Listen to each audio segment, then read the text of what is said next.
Dans cette vidéo, nous allons parler du théorème de Pythagore. Pythagore, un super grand beau gosse, né en 580 avant Jésus-Christ. Il est mort à l'âge de 85 ans. Apparemment, c'était un super grand boxeur. À 17 ans, il gagnait déjà toutes les compétitions. Si vous avez besoin de savoir qui c'est en profondeur, je vous invite à regarder sur Wikipédia et voir qui c'est ce bonhomme. Nous, ce qui nous intéresse aujourd'hui, c'est de parler de ce fameux théorème de Pythagore que vous étudiez en classe de collège. Vous restez avec moi, on en parle tout de suite. Alors, première idée fondamentale, on va laisser tomber les grands discours. Le théorème de Pythagore, quand est-ce qu'on l'utilise, à quoi il sert? Déjà, c'est quand on parle d'un triangle rectangle. Donc regardez ici, je vous ai mis un super triangle rectangle. Je ne lui ai pas encore donné de nom. Je vous rappelle qu'un triangle rectangle, c'est un triangle où nous avons un angle droit. Donc là, vous voyez qu'il y a un angle droit. Donc ceci est un triangle rectangle. Alors ce triangle rectangle, on va lui donner un nom. Les sommets, on va leur donner des noms. Le triangle ABC. Vous allez me dire, mais pourquoi je l'ai appelé ABC?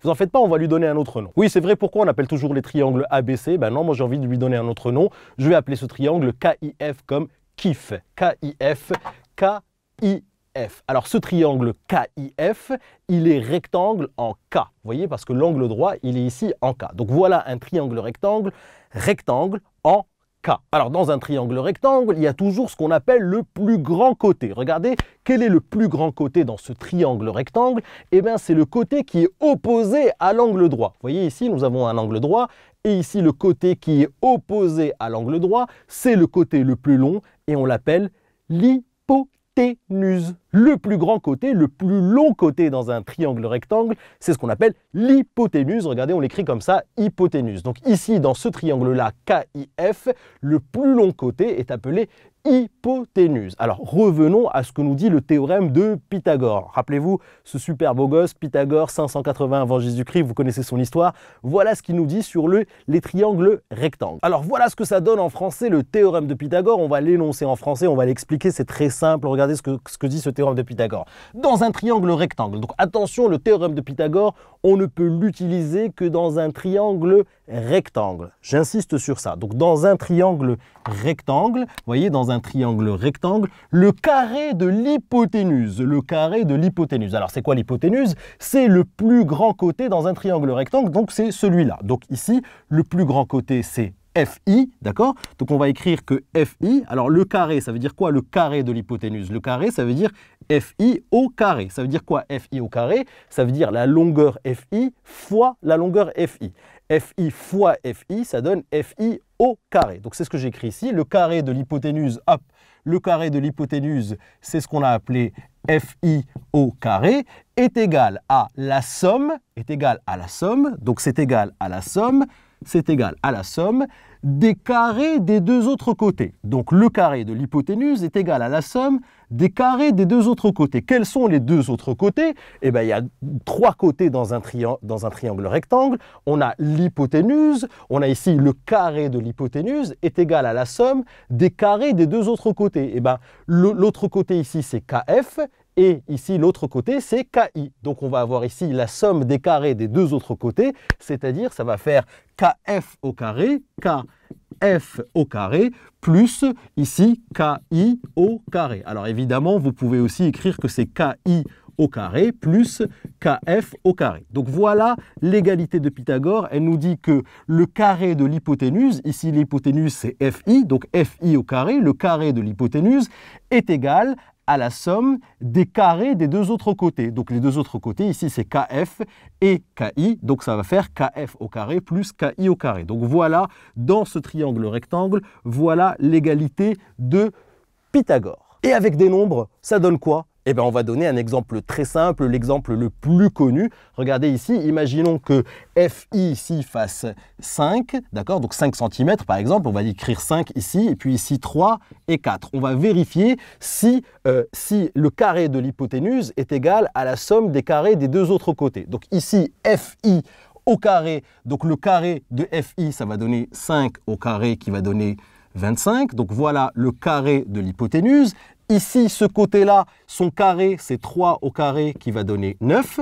d'accord? Et puis ici, le carré de KI, c'est 4 au carré qui va donner 16. Donc on va voir ici, est-ce que l'égalité de Pythagore est bien vérifiée? Donc ici, FI au carré, c'est 25, d'accord? C'est 25, égale KI au carré ici, vous voyez, c'est 4 au carré, donc 4 au carré, c'est bien 16, d'accord? Et KF au carré, c'est 3 au carré, ça donne bien 9. Alors, est-ce que 16 plus 9 donne 25? Évidemment, 16 plus 9 donne bien 25. Donc, vous voyez ici que l'égalité de Pythagore est bien vérifiée. Le carré de l'hypoténuse est égal à la somme des carrés des deux autres côté. Allez, ça c'était la partie théorique. Maintenant, on va regarder un petit peu les aspects pratiques. Donc, regardez ici, je vous ai mis un triangle rectangle ABC, un autre triangle rectangle ici DEF et un autre triangle rectangle GHI. Vous voyez, je vous les ai positionnés un peu différemment pour qu'on puisse s'entraîner dans la joie et la bonne humeur. Donc, regardez ici, ABC, le triangle est rectangle en A.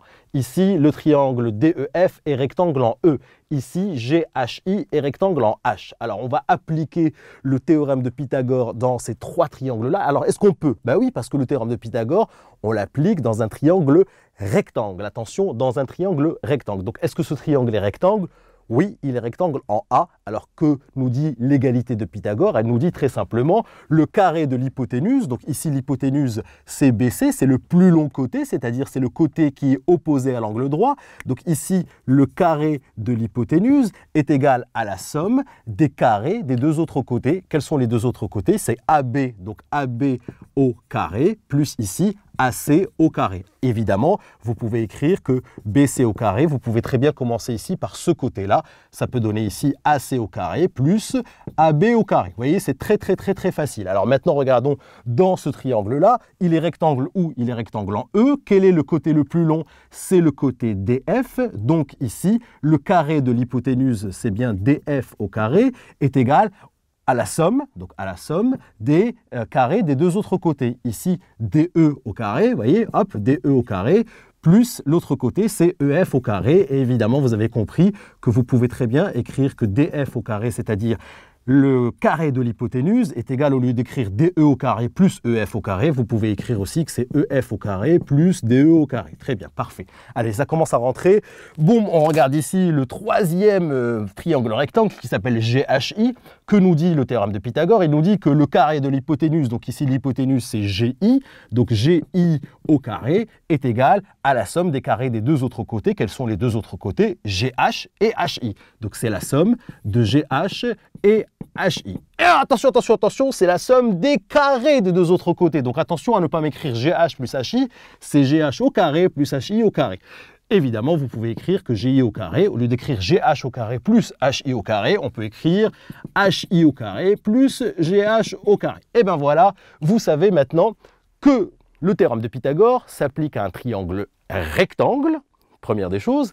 Et la deuxième des choses, c'est que nous dit ce théorème de Pythagore? Il nous dit le carré de l'hypoténuse est égal à la somme des carrés des deux autres côtés. La somme à la somme des carrés des deux autres côtés. Et on a appliqué ça sur le triangle ABC, dans le triangle, boum, DEF qui est rectangle en E, et puis on l'a appliqué dans le triangle GHI qui est rectangle en H. Alors là, la rédaction, comment il faut rédiger ça? Et bien tout simplement, il faut dire dans le triangle ABC rectangle en A, il faut le préciser que le triangle est rectangle en A. Donc là, il faudra dire dans le triangle ABC rectangle en A, d'après le théorème de Pythagore, on a cette égalité, ou cette égalité, c'est exactement la même, d'accord? Ici, on peut écrire dans le triangle DEF rectangle en E, d'après le théorème de Pythagore, et vous écrivez votre égalité. D'après le théorème de Pythagore, alors dans le triangle GHI rectangle en H, d'après le théorème de Pythagore, vous écrivez cette égalité. Allez, je vais vous l'écrire une fois ici, comme ça vous savez rédiger ce théorème de Pythagore. Voici donc la rédaction, regardez, je précise toujours dans le triangle ABC rectangle en A,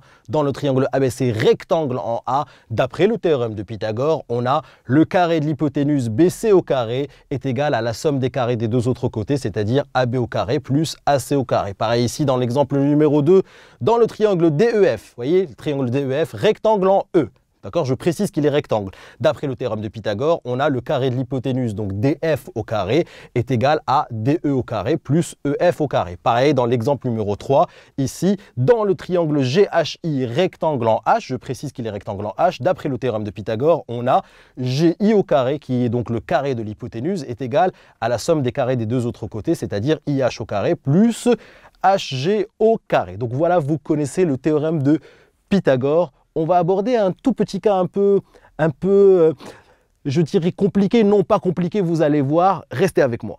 Mais c'est quoi cette figure? Regardez ici, je vous ai fait une figure E, H, J, A, biba, biba, baboum. N'ayez pas peur, on va appliquer le théorème de Pythagore dans un triangle rectangle. Mais ici, combien de triangles rectangles voyez-vous? Eh bien, on va regarder combien de triangles rectangles on voit. Eh bien, on voit d'abord le grand triangle rectangle ici, le triangle JEH, qui est rectangle en E. Dans le grand triangle, nous allons appliquer le théorème de Pythagore. Donc, regardez ici, JEH, j'ai écrit dans le triangle JEH, qui est rectangle en quoi? Ben, il est rectangle en E. D'après le théorème de Pythagore, qu'est-ce qu'on peut dire? Ben, on va dire ce que nous dit le théorème de Pythagore. Le carré de l'hypoténuse est égal à la somme des carrés des deux autres côtés. Donc, dans ce triangle-là, quelle est l'hypoténuse? Eh bien, l'hypoténuse, c'est le côté le plus long, c'est-à-dire le côté qui est opposé à l'angle droit. Donc ici, c'est le côté JH. Donc, ce qu'on va écrire, c'est tout simplement JH au carré est égal à la somme des carrés des deux autres côtés. Dans ce grand triangle-là, voici l'hypoténuse JH. Donc, JH au carré est égal à la somme des carrés des deux autres côtés, c'est-à-dire JE au carré plus EH au carré. Donc, JE au carré plus EH au carré. Très bien. Donc, ça, c'est l'égalité de Pythagore dans le grand triangle qui est le triangle JEH. Mais est-ce que vous voyez d'autres triangles rectangles? Regardez, ouvrons les yeux ensemble. Eh bien oui, on en voit deux autres. Regardez ici. Ici, nous avons un triangle rectangle. Vous voyez, c'est le triangle EAH. Pourquoi? Parce que j'ai un angle droit ici. Et évidemment, si j'ai un angle droit ici, j'ai aussi un angle droit ici. D'accord? Donc ici, j'ai aussi un triangle rectangle, le triangle EAH, rectangle en A. Donc, je vais appliquer le théorème de Pythagore dans le triangle EAH qui est rectangle en A. Et évidemment, vous l'avez compris, il y a un troisième triangle rectangle qu'on voit ici, qui est le petit triangle rectangle ici, c'est le triangle EAJ. Donc, l'idée, c'est quoi? C'est d'appliquer le théorème de Pythagore dans le grand triangle. On l'a fait, qui lui est rectangle en E. Je l'ai fait ici. Et puis ici, je vais appliquer le théorème de Pythagore dans EAH qui est rectangle en A et je vais aussi l'appliquer dans le triangle EAJ qui est rectangle en A. Allons-y. Allez, c'est parti, regardez dans le triangle EAH. Donc c'est ce triangle-là, EAH, rectangle en A. D'après le théorème de Pythagore, on a, alors dans ce triangle-là, quelle est l'hypoténuse? Eh bien c'est EH, puisque vous voyez, il est rectangle en A. Quel est le côté opposé à l'angle A? C'est le côté EH et évidemment, c'est le côté le plus long. Donc là, on va pouvoir écrire que EH au carré, c'est-à-dire le carré de l'hypoténuse, est égal à la somme des carrés des deux autres côtés. Donc somme des carrés, donc on va avoir ici un carré et ici un carré. Quels sont les deux autres côtés? Eh bien c'est EA et AH. Donc ici c'est EA au carré plus AH au carré. Vous voyez, donc EH au carré, l'hypoténuse au carré est égal à EA au carré plus AH au carré. Pareil ici, dans le triangle EAJ. Donc EAJ, c'est ce petit triangle-là. Quelle est l'hypoténuse dans ce triangle EAJ? L'angle droit est ici. Quel est le côté opposé à l'angle droit? Eh bien ici, c'est EJ. Donc le carré de l'hypoténuse, donc ici, c'est EJ au carré, est égal à la somme des carrés des deux autres côtés. Quels sont les deux autres côtés dans ce triangle EAJ qui est rectangle en A? Eh bien c'est JA et AE. Donc JE au carré est égal à EA au carré plus AJ au carré. Donc ici, EA au carré plus AJ au carré. Et bien voilà, le théorème de Pythagore n'a plus aucun secret pour vous. Vous avez bien compris que dans un triangle rectangle, le carré de l'hypoténuse est égal à la somme des carrés des deux autres côtés. Vous avez parfaitement compris ça. Dans d'autres vidéos, nous allons apprendre à utiliser ce théorème de Pythagore pour calculer la longueur d'un côté qui est inconnue si on connaît la longueur de deux autres côtés. Restez avec moi, on voit ça dans les vidéos suivantes.